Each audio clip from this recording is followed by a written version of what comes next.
आज हम it follows movie को एक्सप्लेन करने वाले हैं जो कि 2015 में रिलीज हुआ है। मूवी की स्टार्टिंग में हम एनी नाम की लड़की को देखते हैं जो अपने घर से बाहर निकलती है और वो किसी चीज से डरी हुई लग रही है, जैसे कोई उसका पीछा कर रहा हो।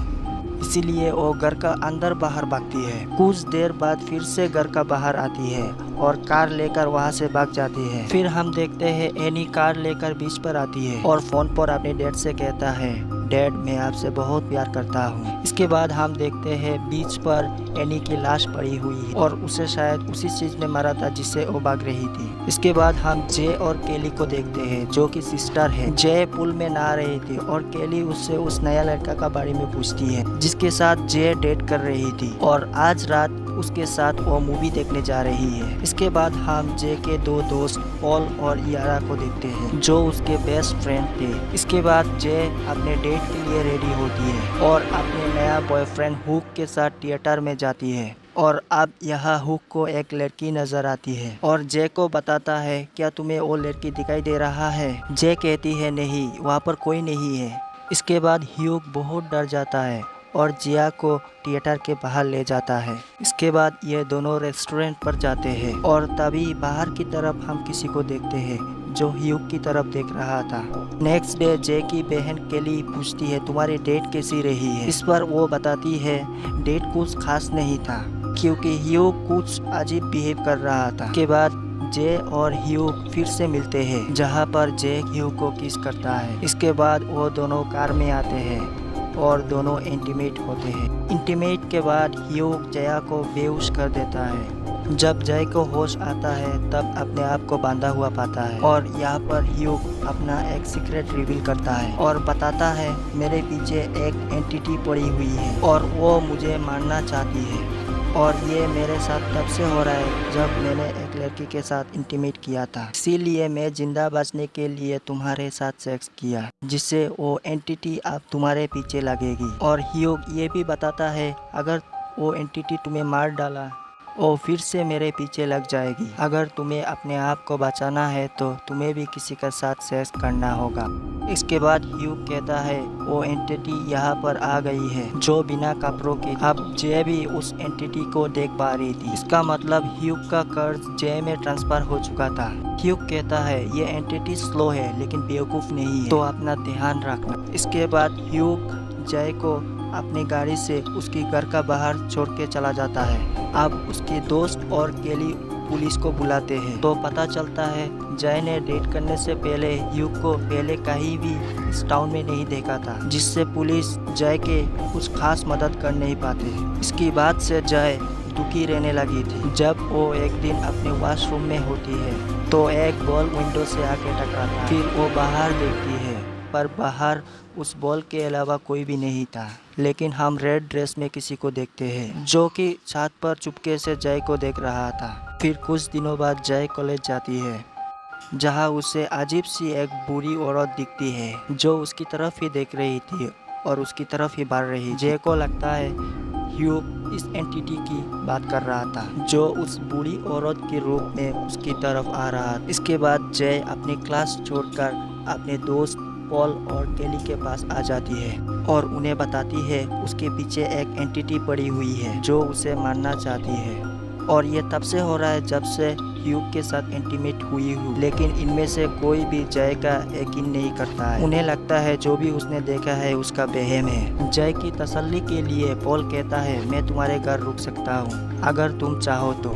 जय भी मान जाती है और रात को हम देखते हैं जय की नींद नहीं आ रही थी क्योंकि वो बहुत ज़्यादा डरी हुई। वो नीचे आती है और देखती है पॉल टीवी देख रहा है। अब यहाँ हमें पता चलता है ये दोनों बचपन के दोस्त थे और जय का फास्ट किस भी पॉल के साथ हुई। तभी जय को एक आवाज़ सुनाई देती है जिससे वो डर जाती है। पॉल देखने जाता है पर वहाँ कोई नहीं था। पॉल कहता है शायद विंडो का ग्लास किसी ने तोड़ दिया है। फिर जब जय किचन में जाती है वहाँ उसे वही एंटिटी मिलती है जो बहुत घिनौनी लग रही थी।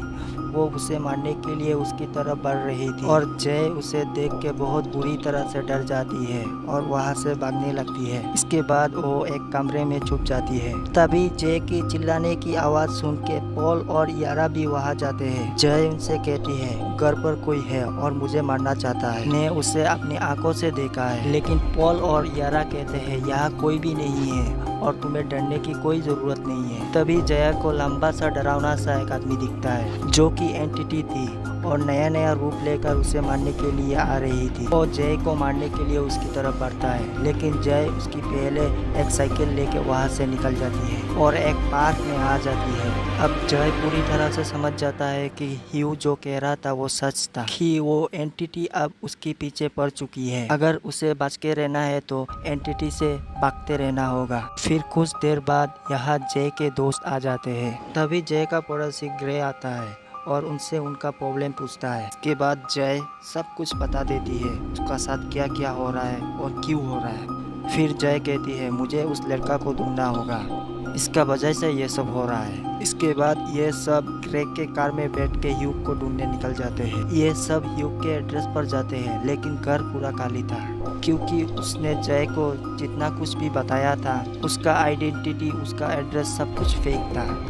उसे बस अपना कर्ज किसी पर ट्रांसफर करना था, जो कि उसने जय को कर दिया था। बस यही उसका मकसद था। लेकिन फिर भी ये लोग मिलकर घर में छानबीन करते हैं और इन्हें एक तस्वीर मिलता है जिसमें ह्यू का स्कूल का बारे में पता चलता है और ये सभी उसके स्कूल चले जाते हैं और उसकी सारी जानकारी निकलवाते हैं, जिससे इन्हें पता चलता है कि ह्यू का असली नाम जेफ है। इसके बाद ये सभी जेफ का घर जाते हैं और जे अपनी सारी प्रॉब्लम बता देती है।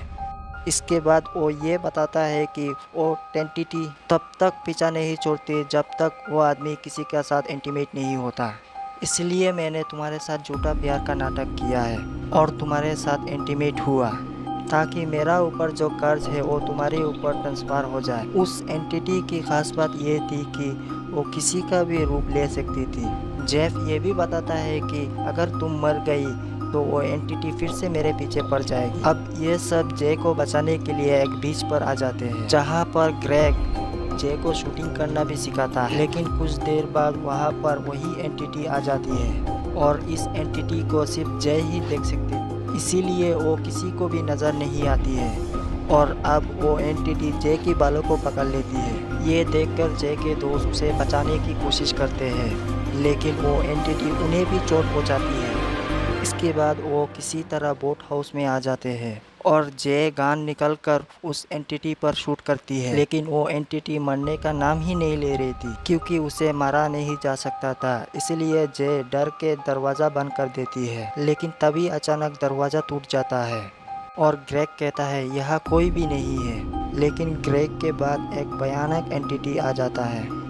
इसके बाद जे वहाँ से डर कर भागने लगती है और फिर ग्रेग की कार लेती है और वहाँ से अकेले ही भागने लगती है। जे के दोस्त उसे रोकने की कोशिश करते हैं और वो एंटिटी भी उसके पीछे आ रही है, लेकिन इससे पहले ही जय यहाँ से चली जाती है और फिर जाते वक्त जय का एक्सीडेंट हो जाता है और वो गाड़ी पर बेहोश हो जाती है। फिर जे को हम हॉस्पिटल में देखते हैं, जहाँ पर ग्रेग जे के साथ इंटीमेट होने का कोशिश करता है क्योंकि जय का मदद करके उसका मन का वहम निकलना चाहता है। कोई भी एंटिटी उसके पीछे नहीं पड़ी है, इसीलिए ग्रेग जय को समझाता है और इसके बाद ये दोनों इंटीमेट होते हैं।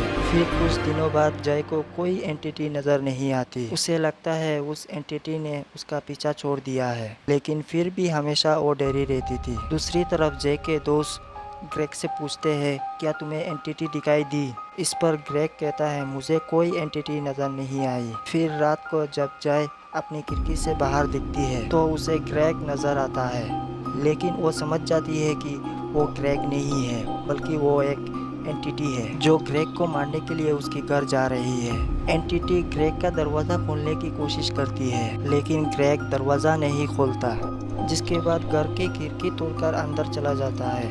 ये देखकर जय घबरा जाती है और तुरंत भागकर ग्रेग के घर जाती है।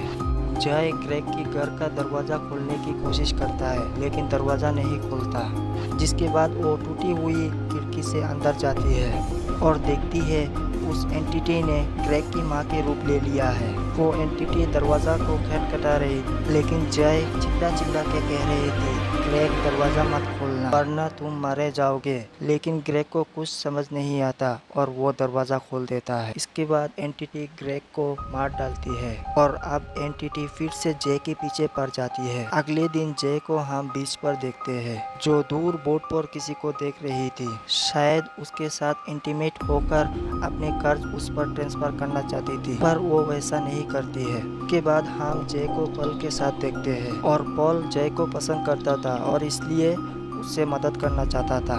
वो कहता है हम उस एंटिटी को मार सकते हैं। इसके बाद वो सभी स्कूल के पूल में जाते हैं, जहाँ पर सभी मिलकर चारों तरफ इलेक्ट्रिक डिवाइस रख देते हैं ताकि जैसे ही वो एंटिटी जय के पीछे आए वो उसे इलेक्ट्रिक शॉक दे के मार सके।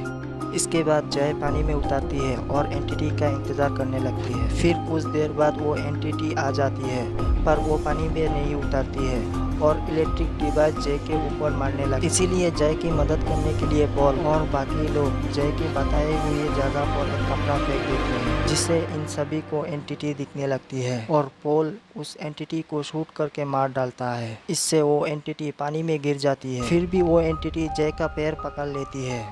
एक बार फिर पॉल एंटिटी की सर पे गोली मारता है, जिससे वो एंटिटी जय का पैर छोड़ देती है और ये जय को बाहर निकाल लेते हैं। कुछ देर बाद जय पूल में दिखती है, पर वो एंटिटी पूल में नहीं थी और पूल खून से भर गया था क्योंकि इनका प्लान फेल हो चुका था।